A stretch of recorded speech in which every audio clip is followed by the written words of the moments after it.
Welcome to LA Muscle TV. My name is Kubi Springer, and today you've got a treat, guys. I'm sitting down with somebody who is a business consultant and a motivational business speaker. His name is Jeff Grout, and he's got outstanding and exceptional advice for all of you. So, Jeff, welcome. Thank you. Bit of an intro I gave you there, wasn't it? Yeah, I feel a bit bigged up now. Well, you should be. So, Jeff, I want to just give our viewers a bit of a background. Yeah. How did you get started as a business consultant? Well, basically, I was working in local government and hated it. Went travelling around the world, climbed the Himalayas. I played the part of an English Catholic priest in a Bollywood movie. Really? Picked grapefruit in Israel, and then got back, and I was looking for a job, and the company I joined was advertising, and I joined as the most junior consultant. 6 years later, I was the MD. Wow. And I left it 20 years later, about 20 times the size it was when I joined it. That's phenomenal. How do you go from entry level to MD within? How do you do that? A lot of luck and taking opportunities as they came up. I mean, essentially, people were leaving the company. Suddenly, an opportunity came up, and I suppose I grafted it with both hands and worked hard, and chance made it come real. Now, some people say that luck is just a myth. As a business consultant, I take it you don't think it's just a myth? I think the reality is sometimes opportunities present themselves. So I think there is an element of luck, if you like, or good fortune. But the reality is most of it is about hard work. I haven't come across any successful person in any profession who doesn't actually work hard. But I suppose the question I'd put is it work if they're doing something they really enjoy? Now, you have worked with or studied some amazing people like Sir Alan Sugar, who our viewers at home will remember from The Apprentice and his infamous line, "You're fired." But you've also worked with Sir Clive Woodward. I mean, and the list goes on.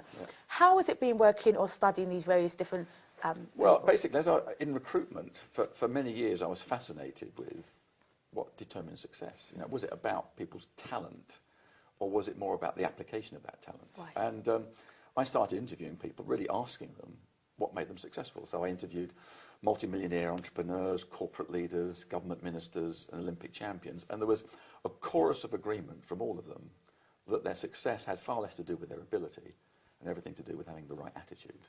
And from that point on, it became, okay, what were these winning attitudes, these high-performance behaviours? And that's really what led me to write some books and really get inside the heads of some of these people, and what lessons might there be for the rest of us. And what did you find out? Because I know you've done in-depth research on this, as well as kind of quantitative and personal questions. What research and what results did you find? I think the first thing is that many of us have dreams.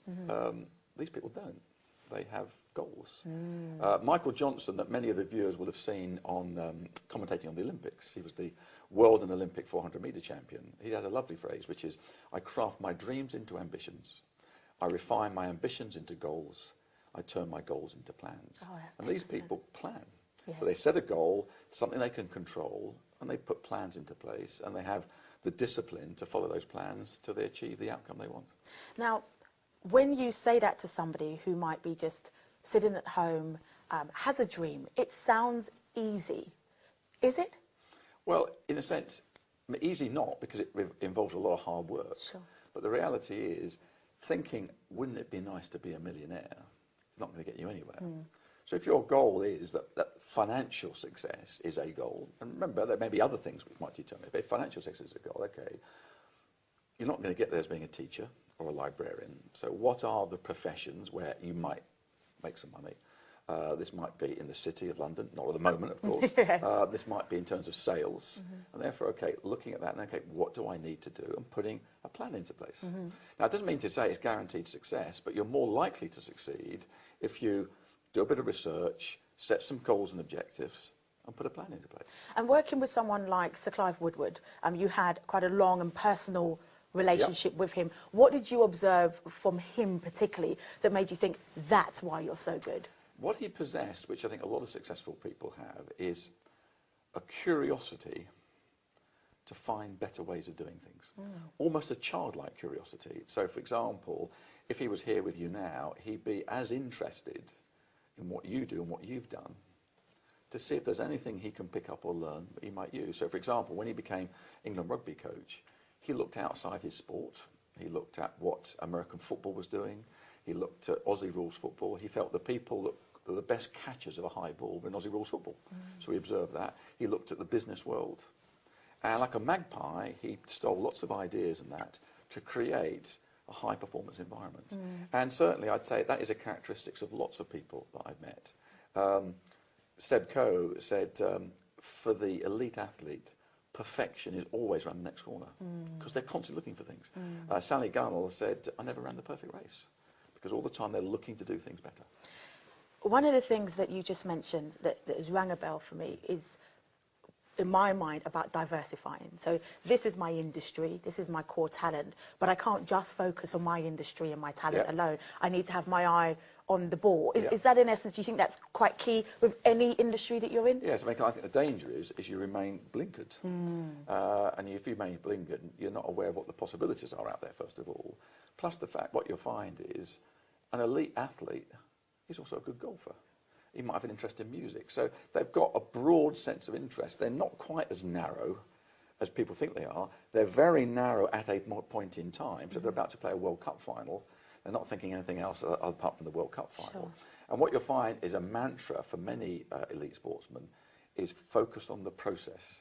Don't focus on the outcome. So back to the earlier point, if the outcome is to be a millionaire, don't worry about that. Focus on the process that'll get you to be a millionaire. I've heard many times, Jeff, people say that if you love doing what you're doing, the money will come because you become so good at it because you love doing it, you'll subsequently be paid. Do you agree with that analogy? Yeah. I think the reality is people who are really successful have an enthusiasm, a passion for what they do.